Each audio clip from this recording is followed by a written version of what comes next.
get going. So, thank you, Hayley. So we're recording the event. I hope that's okay with everyone, because I know there'll be people who can't make it at the time, but will want to listen later. Let me just quickly welcome you before we get started by saying, a very warm welcome from Brand Cluster Norwich to this webinar.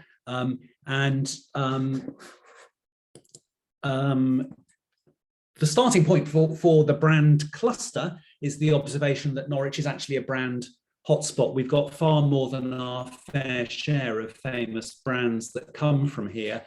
And here are just some of the famous brands of Norwich, and there are many others, as we all know. We know about you don't like an online one, so I think it we know about branding here. There's someone, I think there's someone with some background noise. Maybe you could be on mute just for the moment. That would be fantastic. Thank you. So the work that Norwich University of the Arts does, that University of East Anglia, which is where I am, does, and the History of Advertising Trust means there's an incredible amount of knowledge about branding here. And it's all happening. There are so many new exciting brands, small, but I'm sure becoming big, that are emerging from the region. So what we are trying to do is imagine a hyper-networked, fast-moving cluster of people and companies. And that is the brand cluster Norwich, to make this one of the top 3 places for branding in Britain, and a source of inspiration to the world. So we're setting out to make that happen. We have a fantastic plan to create a membership organisation with no boundaries, so no geographical boundaries and no tight boundaries around the meaning of the word brand, arranging all sorts of things, meetups, webinars like this, and then coming up next year, conferences, exhibitions, a big talent programme, and a lot more. Here's the team behind this project, from lots of organisations and companies and agencies, including, you can see Aviva, their Fountain Partnership, and from the University of East Anglia, and from Norwich University of the Arts as well. My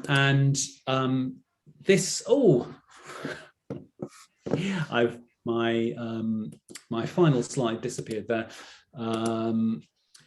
This is our programme of webinars. We've done 3, one on conscious brands, one on green branding, one on diversity and creativity. And today, I'm really excited, we're going to be talking about the new brand for Norfolk and Suffolk, a brand new shop window, much needed for our region.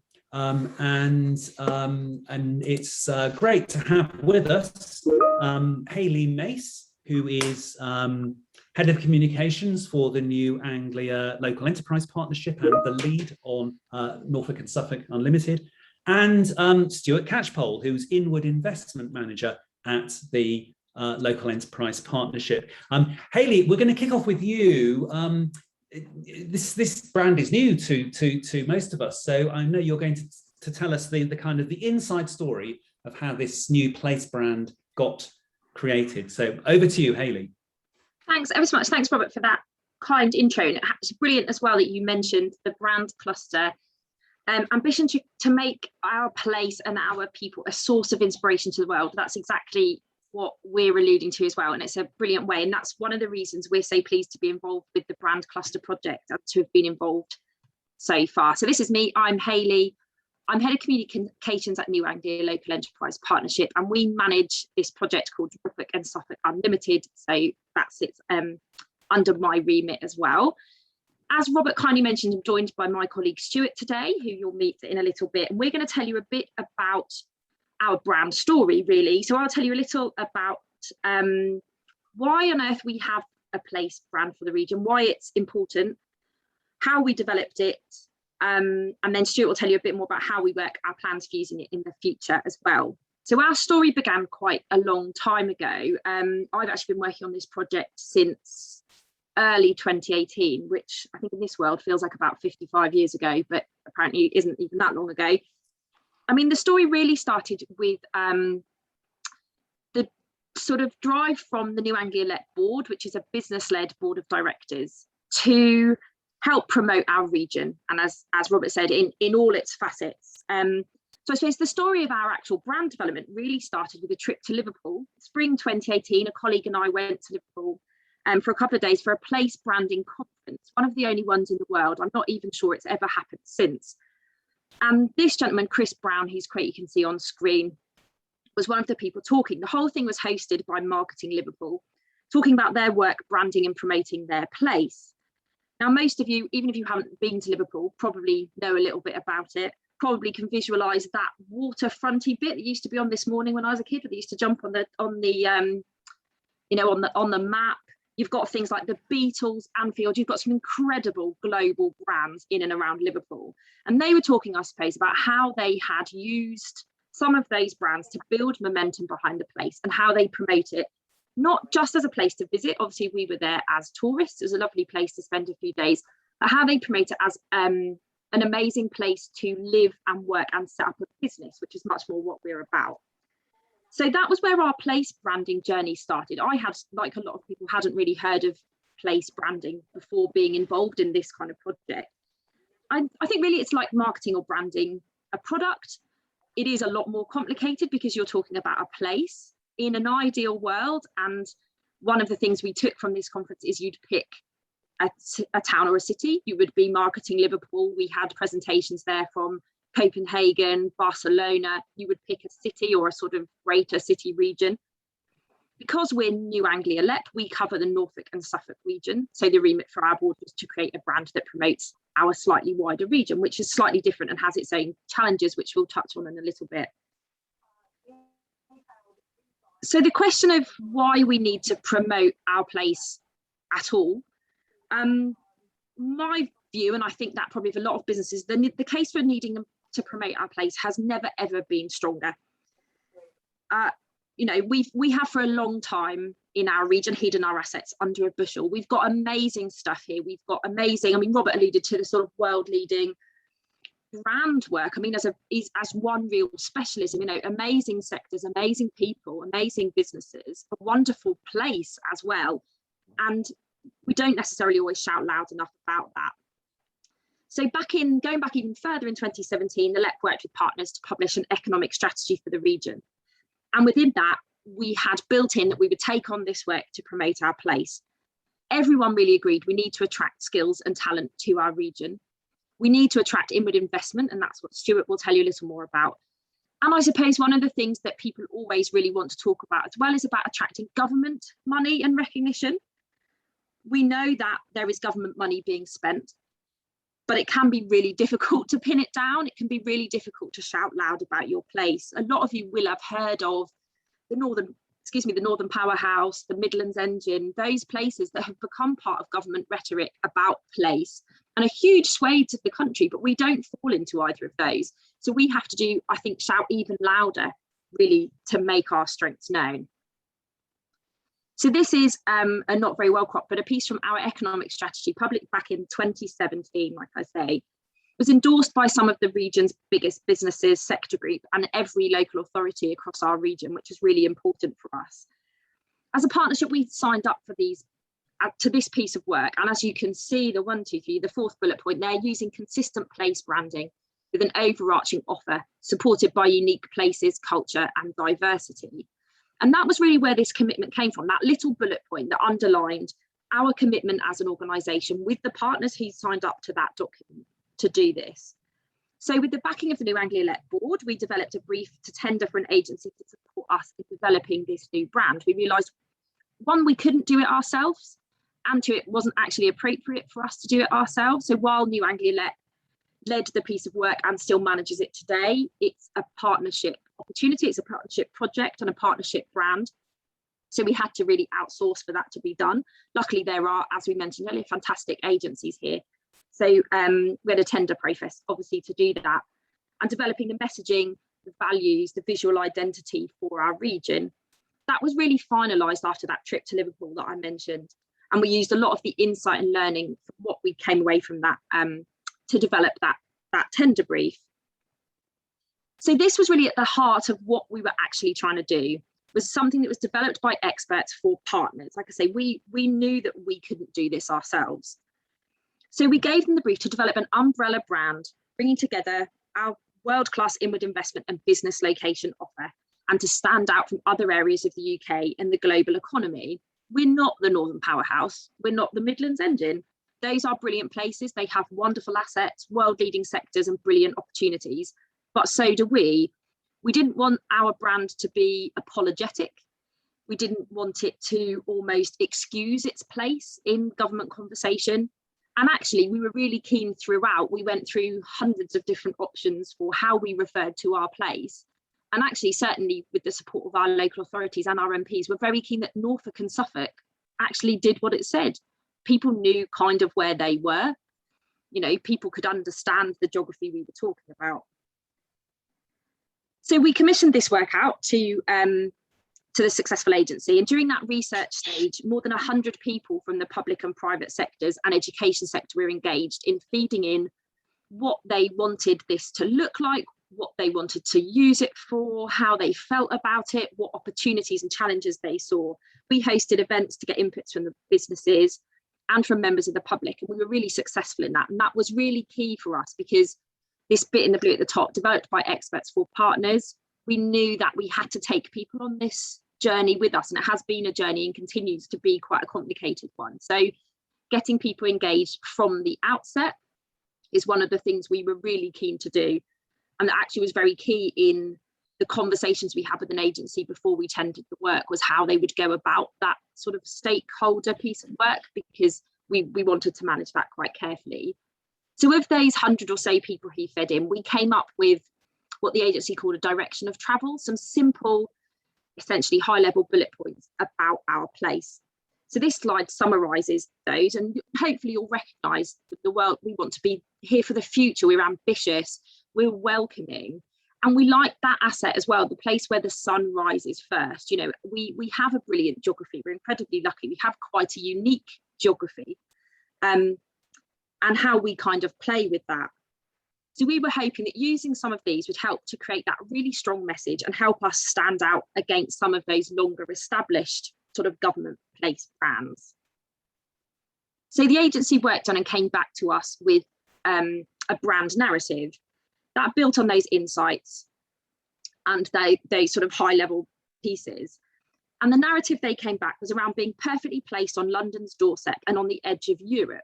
Both things we're really proud of, and actually, like I say, our unique geography actually lends us those strengths. We have a proud and resilient history of being outward looking and entrepreneurial. This history now places us at the forefront of a changing world. The well-being of future generations demands new ideas and new ways of living. Success will be nurtured in our wide open spaces where you can think, breathe and create. And lots of you who know Norfolk, whether it's from living here, studying here, working here, visiting here, will know about that kind of big sky piece, you know, famous for artists and photographers who love that space, those open kind of vistas that we have here, and we're very lucky to have.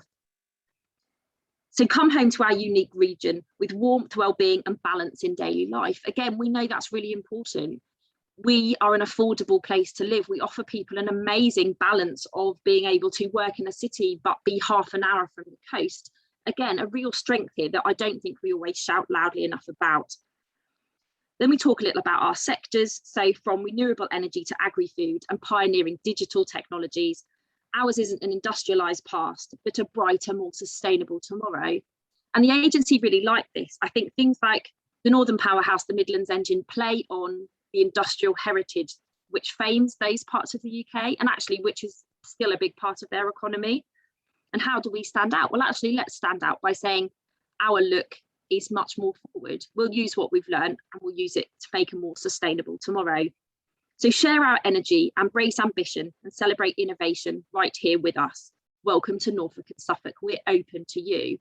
So it's a really powerful narrative. It picks out lots of the strengths we wanted. It certainly has gone away from being that kind of apologetic, oh, by the way, do you know we're here kind of thing that we'd often sort of excused for ourselves before. It talks about our powerful sectors. It talks about research, a brilliant lifestyle, a place that businesses and people can really flourish. So with that narrative in place, they then worked on our brand values. These are our guides and a compass towards the attitude that we use. So they chose bright, so intelligent and optimistic in our approach, working together for a brighter future. Courageous, always acting in the best interests of our region, even if that means making tough decisions. Flexible, so being resilient, open-minded, able to adapt to the challenges of a changing world with confidence. And balanced, nurturing vibrant environments where businesses perform because people can flourish. So in September 2019, we had our brand ready and the visual identity was created. And you can see this is the identity they came up with using hundreds of different sort of colour palettes and options for shape. Stuck with the words Norfolk and Suffolk, as I mentioned, there was a real sort of keen sense that it was right to be very clear rather than creating another name for our place. Actually, let's sort of call it what it is. We have a strong geography and let's play on it. The roundel shape, the sort of round dots, I suppose people interpret it however they want. I've always thought it looks a bit like a sunflower. Quite a few people talked about it being sort of the sun rising here in the east, or even sort of wheat, you know, sort of our agri-heritage. And it's been a really nice device for us because, as you can even see on these slides, we can sort of fade it and use it behind devices. We've used that shape. We've got videos where it turns and becomes wind turbines and various other things. So it's a really nice visual device. It's quite simple and quite easy for us to manipulate into what we want it to be. So, like I say, we launched the brand in September 2019 after about a year and a half of work to get it to where it was. We had quite a big launch event. Our partners were really pleased. We were really excited. And we had, like a lot of people, amazing plans for 2020. We had plans for international events. We were going here, there and everywhere. We were taking it to everything. So luckily we did get to one before we did anything else. This is a picture from an event in January, late January 2020, back when you could still do things like this. It's an event in Amsterdam called Horeca, which is a hospitality restaurant and catering event.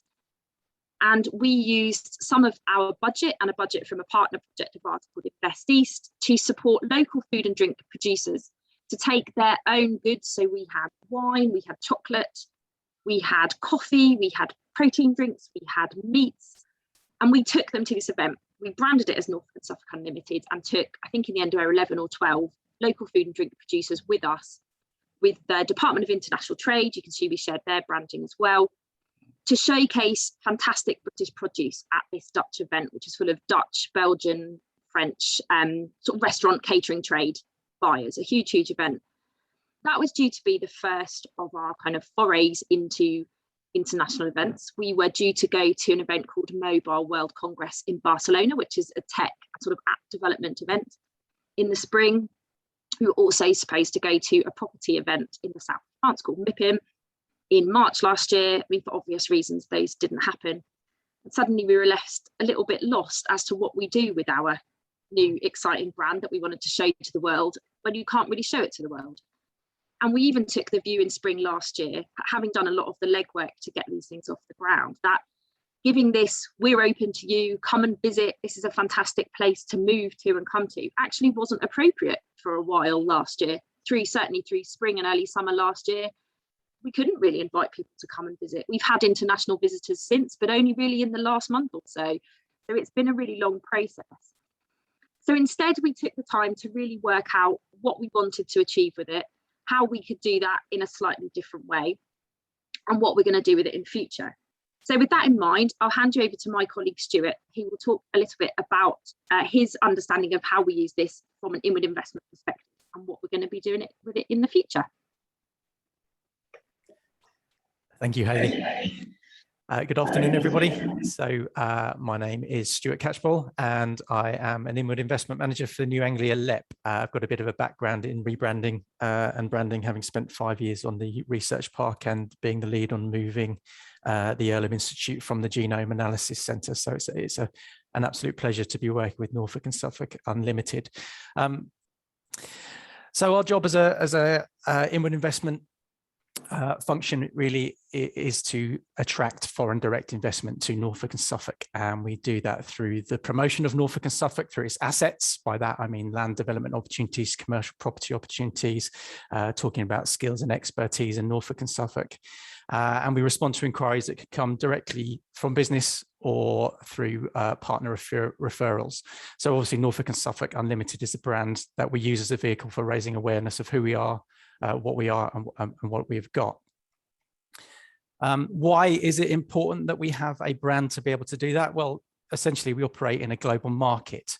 Investors can come from anywhere in the world and could be looking for anywhere within the world to place their business. So we're not competing just on a local, regional and UK domestic scale. We are competing on a global scale. So we may just be a pin on the map to an investor, and we have to utilize the brand to be able to grab attention, to build engagement and deliver a pipeline of quality and high quality leads. When we respond to an inquiry, we usually provide details of a range of potential options in the area. That can include an introduction to Norfolk and Suffolk, the sectors, the key cities, towns, communities, as well as details about the potential sites, local economy strengths, assets, and details of relevant sector networks, institutes, and support organisations, of which we are very blessed within this region to have lots of high quality businesses.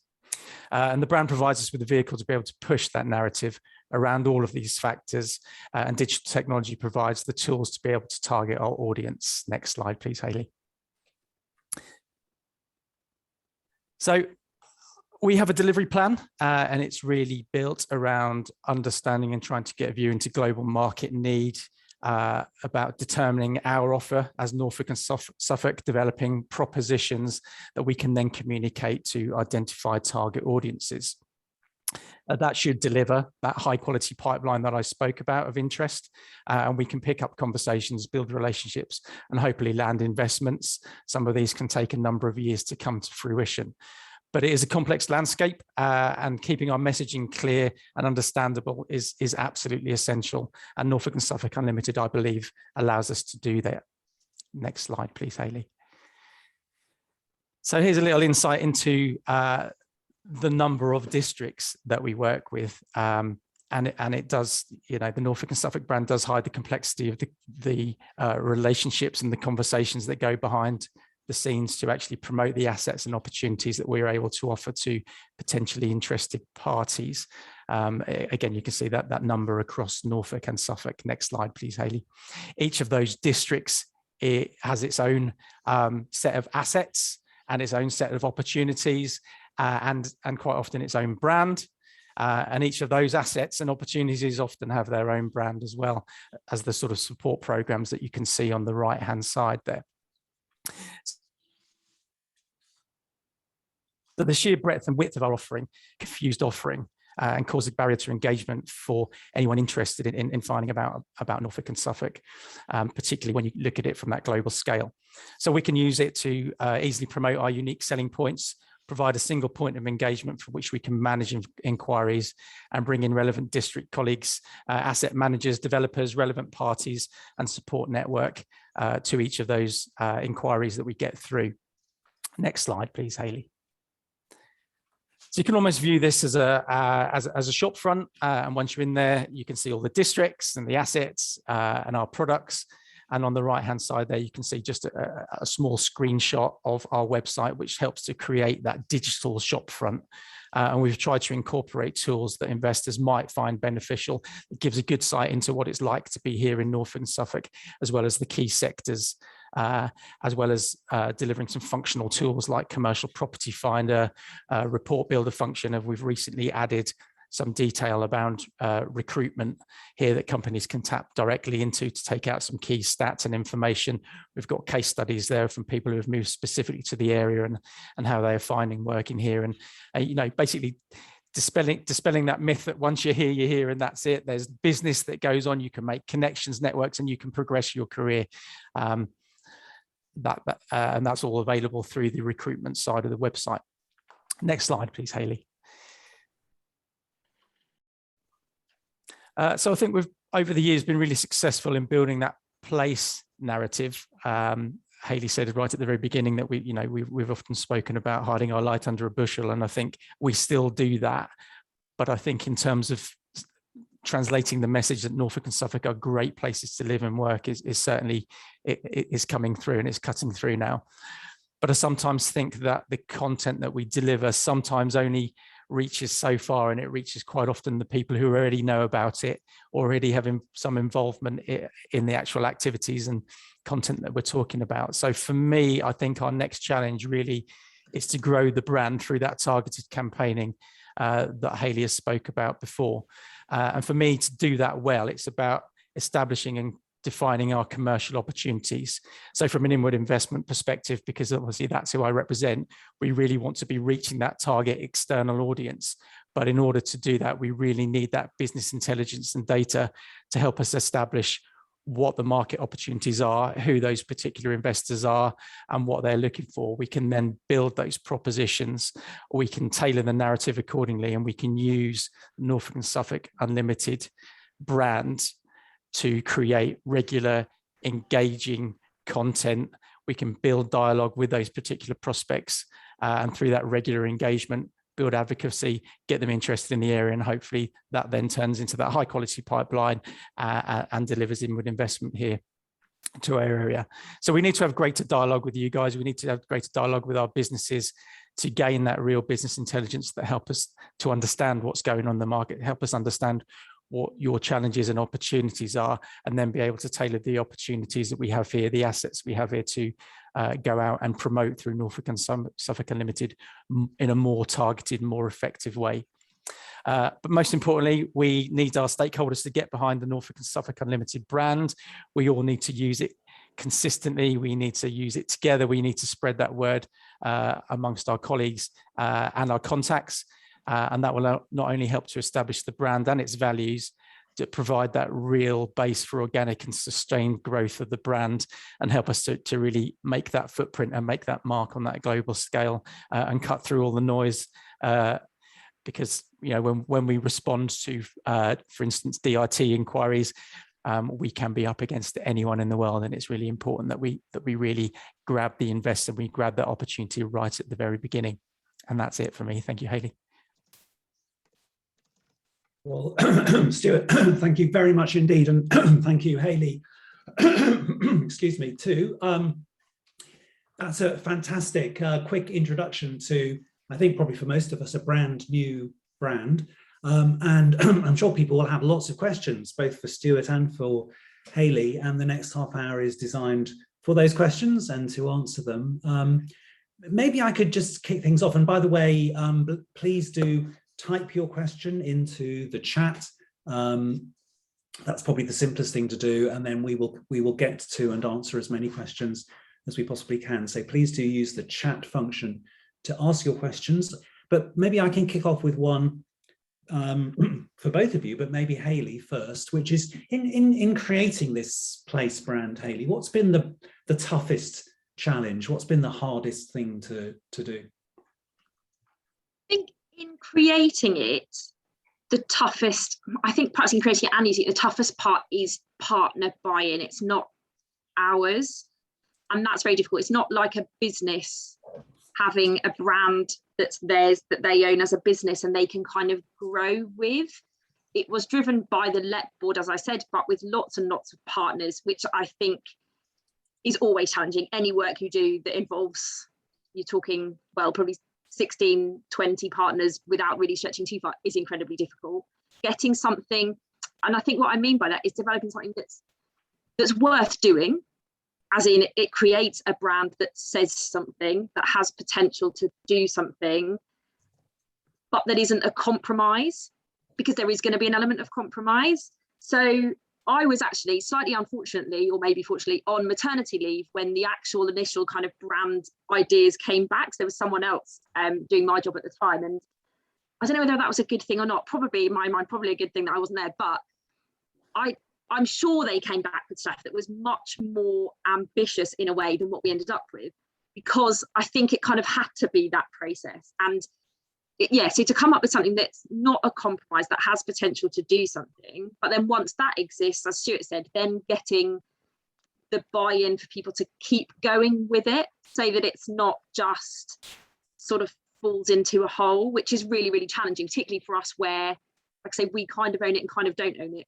which actually is a really difficult way to then try and manage it going forward. So definitely the sort of level of partners involved, I would say, is the biggest challenge, and probably will continue to be one of the biggest challenges.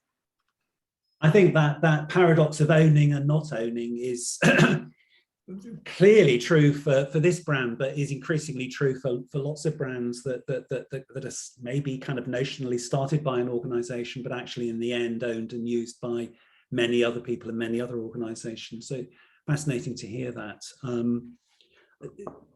And Stuart, maybe I can just ask a question to you as well, please. We kind of really simple, practical one, which is how can those of us in this webinar best make use of the brand that you've now created and exists in the world?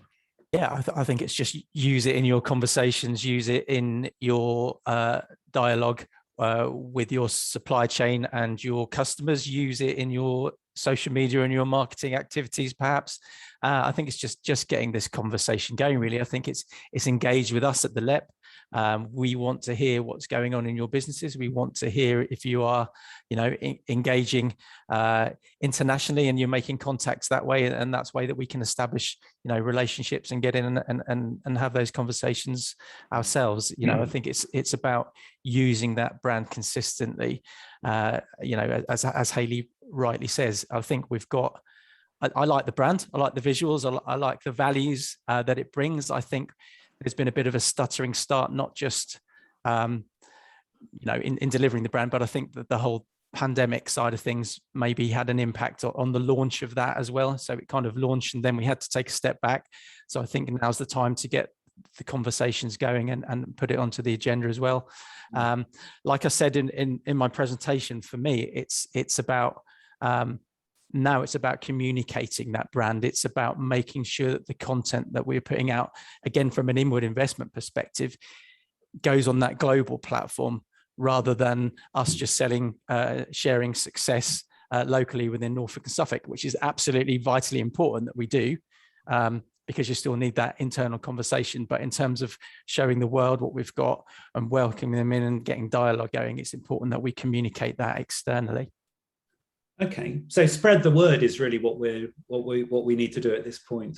Yeah, I think so. And as I say, get in contact with Hayley and myself, and we help to develop that content and be part of that conversation, to be part of the narrative that drives the brand forwards that we can use. We're always looking for case studies and content of different types that we can use to showcase what we've got here across the world. But again, coming back to my earlier point, what I'm also interested in finding out is what you think the key opportunities are here in Norfolk and Suffolk, so that we can help to understand what those commercial opportunities are that might drive investment and interest from across the world. Okay, well, maybe someone in this webinar has got some thoughts on that. We will see in a moment, but we have a question from Carrie, which is, how do you or do we connect the Norfolk and Suffolk Unlimited brand with others with a particular idea around them, like the Norwich City of Stories brand? And you mentioned that a bit, Stuart, in your slide with lots of logos on it. But how do you see those connections working? So yes, we do. I mean, we engage with the other brands and other colleagues who are obviously selling the assets within Norfolk and Suffolk. And I know Hayley meets and has regular meetings with the different programs, and but for me, it goes back to that kind of shopfront approach. If we are having dialogue with someone, then it's very easy for us to pass them on to someone else to make introductions a lot. So I think it's just being aware of what else is out there, complementing each other, and working together to make sure that what we communicate is a consistent message, that we're not confusing our audiences. Hayley?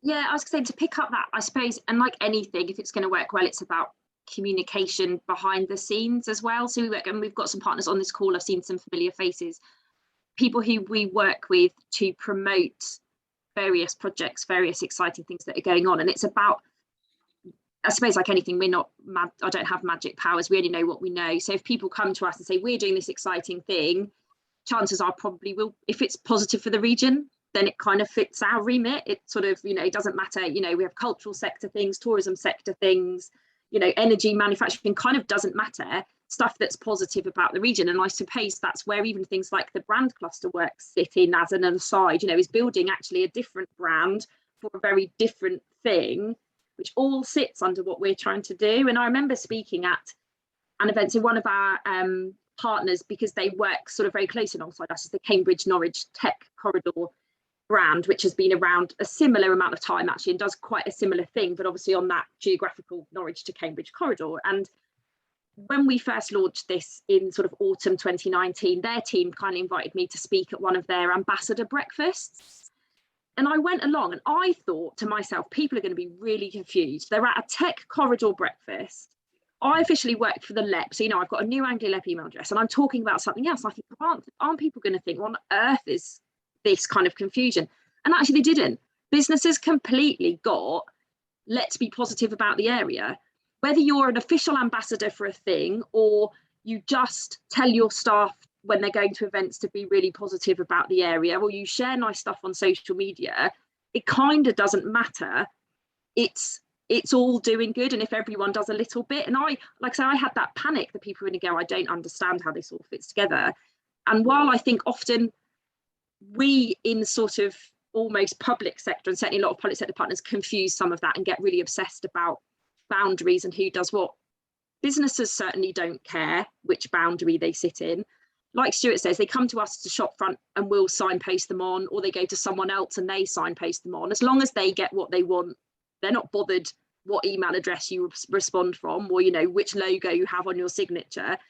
And that was, I think, was quite reassuring to me, because I was convinced that we were almost adding in another layer, although we called it an umbrella, but was it actually just like wrapping paper over something and you had to tear through it? And actually, no, I don't.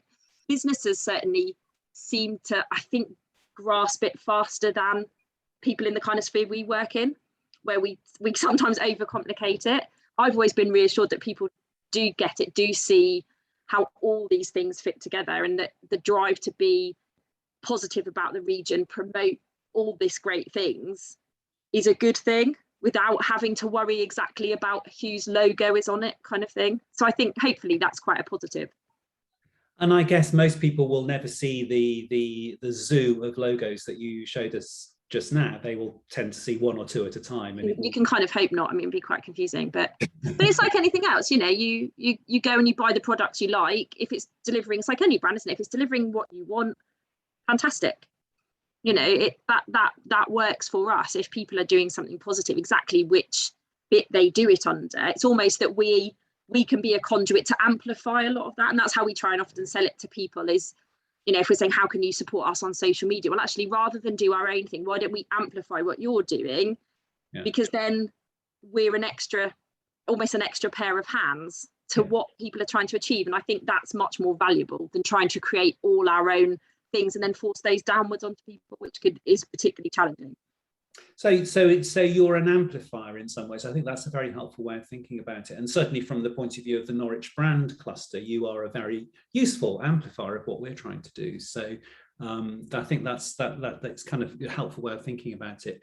Emma is asking a question. How do people stay up to date with your upcoming projects or show their support? Are there social media platforms or ways of staying in touch? I think that's a Hayley question, probably. Yeah, they certainly can. You can follow us on Twitter. We're N&S Unlimited, because the ampersand doesn't work annoyingly on Twitter, and on LinkedIn. And the website is just Norfolk Suffolk Unlimited, so people will be able to find it. But yes, please do engage. And obviously, you've got our details from today. So if you've got projects going on that you think we could help support, help amplify in that way, then absolutely just let us know. We're always happy to talk to people, always interested in what's going on. And like I say, we're actually an incredibly small team with quite a big remit, and this is obviously our sort of, we both work for New Anglia LEP, so this is an aside project to that, really. So it's the more people feed into us, certainly the stronger I think we can be.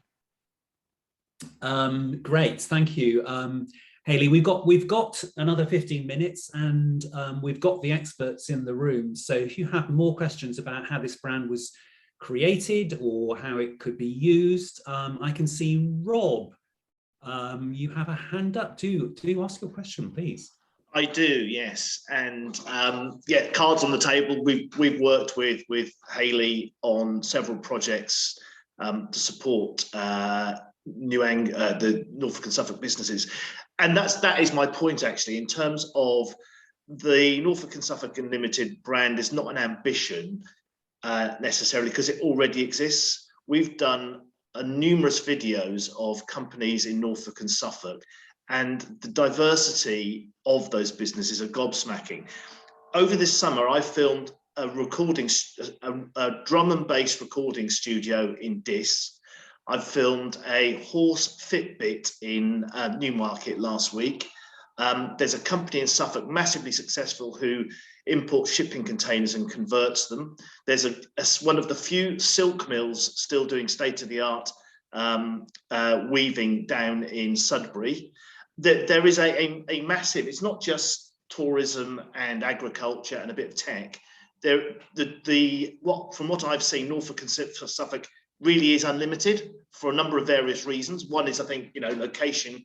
We're fairly independently minded, but we are reasonably well connected, although a lot of us who live here possibly sort of look at the wrong side of it. So I think from my point of view, I'm a huge advocate for the region, but having done the work I've done with the LEP in seeing where their funding goes and the great diversity of fantastically successful business, it actually does have a huge weight of evidence behind it. So it's not a sort of flimsy brand ambition to wave a flag. It really does happen. And I guess the trick, which is partly my responsibility with Hayley and the team, is to tell those stories, to make sure people are aware. And it goes back to what you were saying, Robert, about tying Norwich City stories or Norfolk City stories with the work that the LEP is doing. Actually, the best way to really evidence Norfolk and Suffolk Unlimited brand is by the stories of the success that is already happening and that sets the bar. The other organisation that I haven't mentioned, of course, which is truly doing unlimited work, is Norwich Research Park, where you've got 4 world-leading institutes. And I know, Hayley and Stuart know that because they reside on the park themselves when they're allowed in the offices. But it's truly remarkable the work that is doing there. And you'll soon hear some announcements from the park about their expansion plans. And it's all going to be about enterprise, spinning out the science that's currently in the park into commercial organisations. And there are, again, already some massive success stories on the parks, such as Tropic Biosciences, who are saving the world's banana and coffee plants for us. Great story. So it goes on and on. So I think that is where we're going to really bring this whole thing to life, is the stories that evidence the claim. Thanks. So, how are you connected with the brand? Are you part of Hayley's team? What's the connection? We're a marketing agency in Norwich. We've helped with some of the website content on Norfolk and Suffolk Unlimited. We've done videos to illustrate where the funding goes. So yeah. And what's your agency called? One-on-one Communications. We're in Norwich City Centre. There we go. One-on-one Communications. Thank you very much. Can I just respond to some of those things, Robert, please, that Rob said? So I completely agree that it is the stories and the narrative that is an important part of raising the brand awareness and gaining interest and building the whole thing. But I think that's only part of the solution and what we're trying to achieve here. So I think that understanding of what actually, obviously businesses want to move somewhere where they know that their sector is thriving, that there's success to be had there, that they can tap into skills and expertise. But I think in terms of what the brand does and what it delivers, if we can be specific about what those commercial opportunities are, then we can be more targeted with our narrative and more targeted with who we are communicating that narrative to. So let me give you an example using the Norwich Research Park that Rob has just raised. So we managed to sit Norwich Research Park partners down, and we said, right, we'd like to go for a Department of International Trade high potential opportunity. We've already got one in Suffolk based around BT Astral Park on 5G and digitization. What can we do as part of this high potential opportunity program that's going to be a success? Basically, DIT take this high potential opportunity, they turn it into a slide deck, they train up their posts internationally, and they find out potential target audience globally, and they communicate it directly to them. So we said to the Norwich Research Park and industrial partners across Norfolk and Suffolk, what do we think we've got here in terms of the plant science and agri that is going to define a commercial opportunity? And they came up with development of nutritionally healthy foods using the expertise that we have in plant science. So, in essence, we know that the great work that goes on the Norwich Research Park about plant science, we know that they tap into the NNHUH, Norfolk Norwich University Hospital, and that whole gut microbiome health and how changing your diet and nutritionally healthy foods can have a greater impact on your long-term health going forward, and the cost to be saved that. So we built an application after doing some consultancy work to find out there was an opportunity in it around the opportunities for investors to come here and to tap into the nutritional development of nutritionally healthy foods. That's now being worked up as a proposition, as we say, going forward. DRT will be working with us to promote that internationally. Now, that's a good example of using the strengths and all the great stories that we have in the sector, but focusing on what the next commercial opportunity is. Because if we can define it, we can find out who's who could be interested in it, then we can talk to them directly and almost expedite the inward investment process, and hopefully land some great businesses that way. So I think, yes, place successes needs to be shared, absolutely, but I think we also now need to focus on what is those defined commercial opportunities across our strength sectors that we have in Norfolk and Suffolk, and how do we build narrative and communicate them effectively. Okay, great. Well, I think we might come back to that point in a second. We have a question from Bianca, which picks up really, I think, Rob, on what you were saying, which is where there are businesses that are kind of very strongly connected with Norfolk and Suffolk, that are very successful. Would you engage with them in future events so that they're speaking for the region rather than you speaking for the region? I think that's the essence of the question. Stuart's nodding. Yeah, I think, people do business with people, and you build relationships in your own relationships and your dialogue. And if you can build the Norfolk and Suffolk brand into those, then it almost has a stronger base than us actively promoting and targeting that way. So I think, yes, we are, we are keen to work with everybody who will work with us to help to build that narrative and to, sell the great assets and opportunities that we have in Norfolk and Suffolk. Yeah.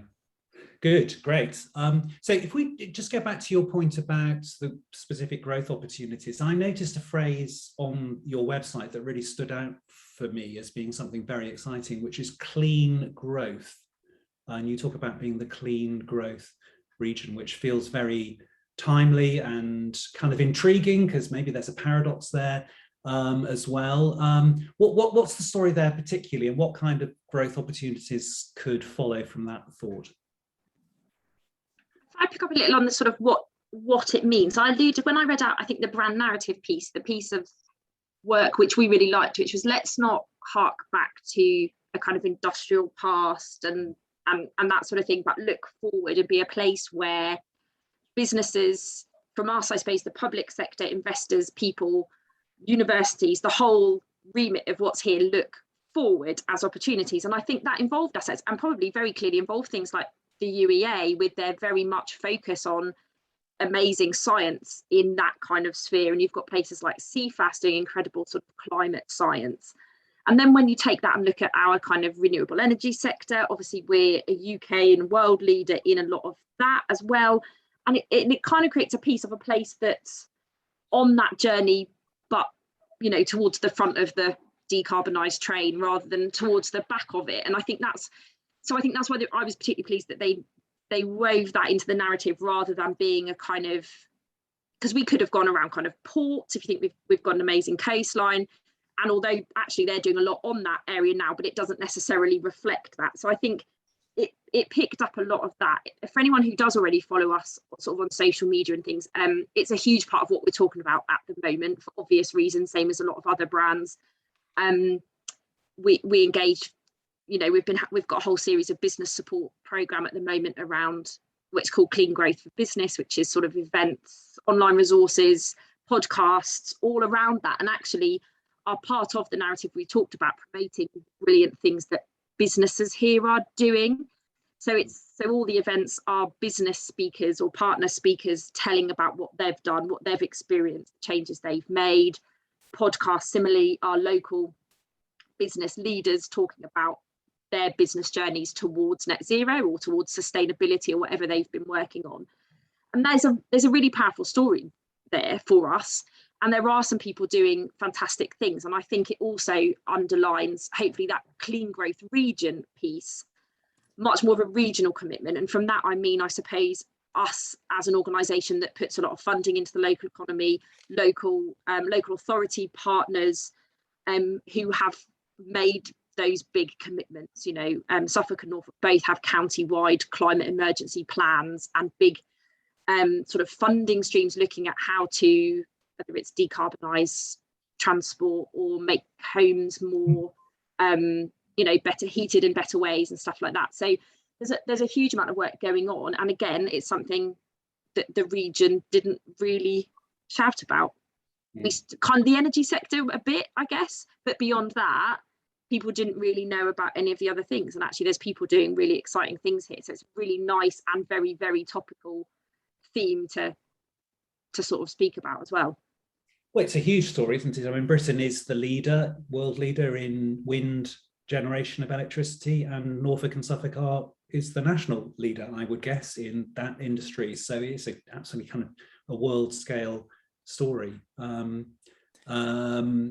think that's also where the competition, isn't it? If we're going, you know, if we're promoting ourselves to globally as as leaders in net zero, I can tell you that we won't be the only region in the UK who will be trying to stake claim to that. So it's what can we do to evidence, going back to Rob's comments, that this should be where you should be bringing your business to do great stuff leading towards net zero. And it's about building that narrative. But we all need to work together and have this same messaging in order to make sure that cuts through. But sometimes being the one that claims it most boldly and most confidently, that's the one that cuts through and stands out. Sure. Yeah. Great. Look, we've got a couple more minutes. Any final questions from anybody in the webinar? There's some links and info appearing in the chat from Hayley. So there's plenty to follow up on. But if there aren't any more questions coming through, I'm going to just ask one final question to each of you, if I may. Stuart, what's your favourite thing about Norfolk and Suffolk? Oh, there's so much to choose from. So I am originally from Norfolk. I'm a Heatherset boy. So I grew up, went to school here. I even went to the UEA. So I haven't gone very far. And I think it's just the breadth and depth of quality businesses delivered by lovely, engaging people. It's a real pleasure to be able to promote Norfolk and Suffolk on a global platform.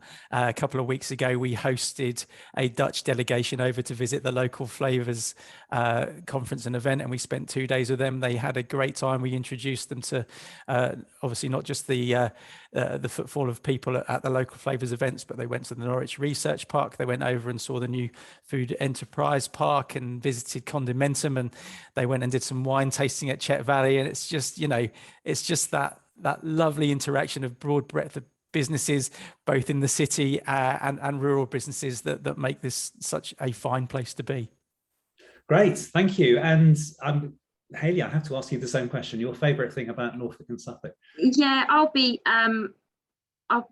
hark back to my childhood as well. I grew up this way. I've lived overseas, I've lived away and ended up back here. I now live in Norwich with a young family and it's lovely. But my favourite thing is in my favourite place. There's lots of lovely people. My favourite place is Pakefield Beach, which if people don't know is the southern end of Lowestoft Beach. I grew up near Pakefield. My grandparents lived right on the cliff. And as kids, we would, this was in the 80s, run out of their house onto the beach, spend all day there, literally just go home, eat, come back out. And it's just incredible. And I take my young daughter there now and run in and out of the sea. And, even now I live right in the middle of Norwich and it's 45 minutes away. We're so lucky to live somewhere safe, friendly, beautiful, with those kind of coast and countryside assets. It really is lovely. That would be my favourite place. Chips on Pakefield Beach, maybe an ice cream. I'm off there this weekend. Lovely, I recommend. It's very nice. And I think for me, building on that, I think what's great about Norfolk and Suffolk is it's a safe place to do dangerous things in a way, that it's a great place for experimentation and for new thinking and doing different. The motto, I think, it's definitely the motto of UEA, and I think perhaps the motto of Norfolk as well, that sense that that you've got the time and the space and the nourishment here to actually do risky and experimental and dangerous and exciting and new things. And as you say, it's where the sun rises first. Hayley, I think you said it's a great image, isn't it? It is. It's quite powerful. Yeah, it is. We're very lucky. And it's incontestably true. Nobody could argue with that. Exactly. As a brand thing that's true, that's always a good thing. It's always a good thing. Brilliant. Stuart, Hayley, thank you very much indeed. This has been really eye-opening and useful. Bobby's there saying a really insightful session. So it's great to hear about this brand. I'm sure we now all will be talking about it and spreading the word.